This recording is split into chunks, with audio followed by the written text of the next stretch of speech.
আসসালামু আলাইকুম। সবাইকে স্বাগতম আমাদের স্টাডি সেন্টার প্রো এর পক্ষ থেকে সবাইকে শুভেচ্ছা এবং অভিনন্দন। আজকে আমরা ৯ম-দশম শ্রেণীর রসায়ন বইয়ের একটা মজার কাহিনী শিখবো এবং মজার ছলে কিছু পড়া শিখবো। আসলে যেকোনো কিছু মজার ছলে শিখলে যেটা আমাদের মস্তিষ্ক অনেকদিন পর্যন্ত থাকে। সো তোমরা দেখতেই পাচ্ছ এখানে রসায়ন এবং এখানে লেখা আছে অ্যাভোগাড্রোর ব্যায়াম কাহিনী। সো অ্যাভোগাড্রো ছিল একজন বিজ্ঞানী। সো এইটা নিয়ে আজকে আলোচনা করব এবং তার বিখ্যাত আবিষ্কার যে অ্যাভোগাড্রোর মৌল সংখ্যা, অ্যাভোগাড্রোর সংখ্যা 6.023 × 10^23 এটা কিভাবে আসলো সেটা একটু মজার ছলে মনে রাখার চেষ্টা করব। যদিও এটা মনে রাখার অনেক মাধ্যম রয়েছে এবং ক্যালকুলেটরেও পাওয়া যায়। তারপরে আমরা একটু দেখব যাতে করে কেমিস্ট্রি আসলে এটা খুব কঠিন সাবজেক্ট এরকম কিন্তু না। তবে নির্ভর করতেছে তুমি এটা কিভাবে করতেছো, এটা যদি মজার ছলে পড়ো তাহলে সত্যিই মজার। আর যদি তুমি এরকম কি কোনোভাবে পড়ো যে বোরিং লাগতেছে তাহলে সেটা অবশ্যই বোরিং হবে। সো আমরা চলো শুরু করি। সো অ্যাভোগাড্রো ছিল একজন বিজ্ঞানী। সে খুবই হ্যান্ডসাম সুদর্শন ছিল। সো সেই ছোটবেলা থেকে নাবিলা নামের একটা মেয়ের উপরে আরকি ক্রাশ। তার প্রতি সে একটু কি বলে দুর্বলতা অনুভব করে। সো কিন্তু বলতে পারে নাই। সে ওকে বলতে পারে নাই লজ্জার কারণে। আরেকটা বিষয় হচ্ছে যে তোমরা জানোই যে পড়ালেখার বয়স আসলে প্রেম করার বয়স না। এটাও একটা কারণ ছিল। তো সে কিন্তু এই বিষয়টা নিয়ে পরে আর তার কাছে কোনো কথা বলেছে।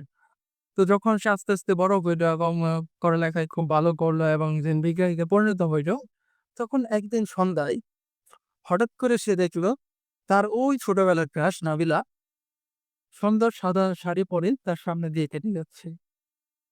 সো সে দেখে খুবই বিমোহিত হলো এবং মনে, মনে ভাবলো যে এখন তো আমি মোটামুটি প্রতিষ্ঠিত, পড়ালেখাও প্রায় শেষের দিকে।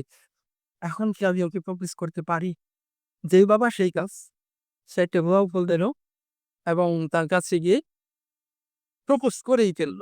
এবার নাবিলাও তার প্রতি একটু দুর্বল ছিল। খুবই তার প্রতি একটু আকর্ষিত ছিল অ্যাভোগাড্রোর প্রতি। সো যখন আমাদের অ্যাভোগাড্রো নাবিলাকে প্রপোজ করল তখন সন্ধ্যা ৬টা বেজে ২ মিনিট ছিল। তখন ছিল সন্ধ্যা ৬টা বেজে ২ মিনিট। সো নাবিলা যেটি তার প্রপোজ অ্যাকসেপ্ট করলো। সে নিজেকে মনে করলো সে সবচেয়ে পৃথিবীর সবচেয়ে সুখী মানুষ। এবং সে চাইলো যে এই দিনটাকে কিভাবে স্মরণীয় করে রাখা যায়। সো সে যেদিন প্রপোজ করেছিল ওইটা ছিল অক্টোবর মাস। মাসটা ছিল অক্টোবর মাস এবং দিনটা ছিল ২৩ তারিখ। সো সে একটু চিন্তা করল যে এই সবগুলা জিনিস নিয়া কিভাবে এমন একটা সংখ্যা বানাবো, এমন কিছু একটা বানাবো যেটা জ্যোতিষ বিজ্ঞানী। সো সে একটু চিন্তা করল। তো সে আবিষ্কার করলো যে অক্টোবর মাস হচ্ছে আ ১০ম মাস। তুমি হিসাব করে দেখো ১০ম মাস। সো সে চিন্তা করলো যে এটাকে আমি এভাবে লিখবো। ১০ম মাস ১০ এবং ২৩ তারিখ ২৩।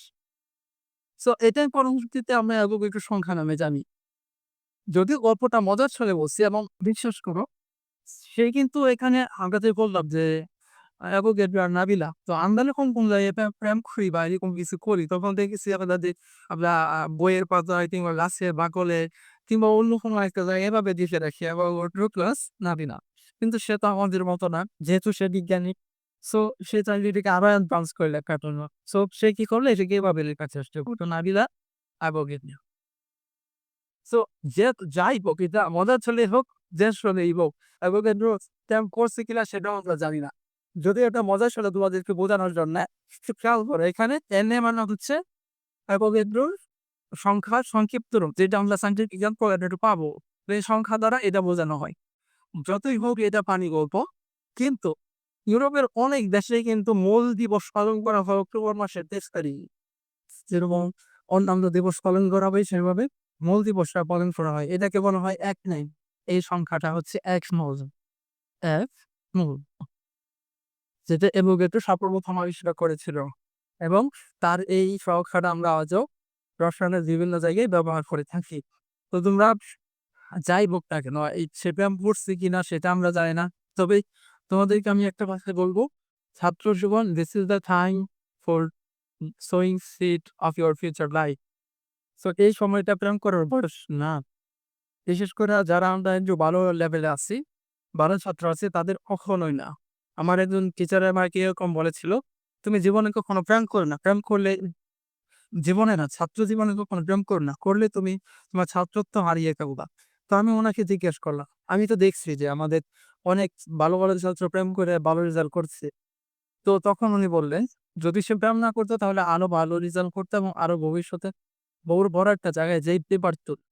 সো সেটা আমি জানি না। আমিও তোমাদেরকে উপদেশ দেব যে আমাদের এই সময়টাই আমাদের ছাত্র জীবনে বিশেষ করে 10 পর্যন্ত সময় প্রেম জীবনের সবচেয়ে বড় বাধা। জীবনে ভালো কিছু করার জন্য সবচেয়ে বড় বাধা। এটা বুঝাচ্ছি শুধুমাত্র আমাদের অধিকাংশ স্টুডেন্ট এই প্রেমের সাথে জড়িত। এখন যখন তাদেরকে এগুলা বলা হয় তখন তারা খুবই এক্সাইটেড ফিল করে। যার কারণে আমি শুধু এটা বলা। এর বেশি কিছু না। তোমরা এটাকে অবশ্যই নেগেটিভ ভাবে নিবা না।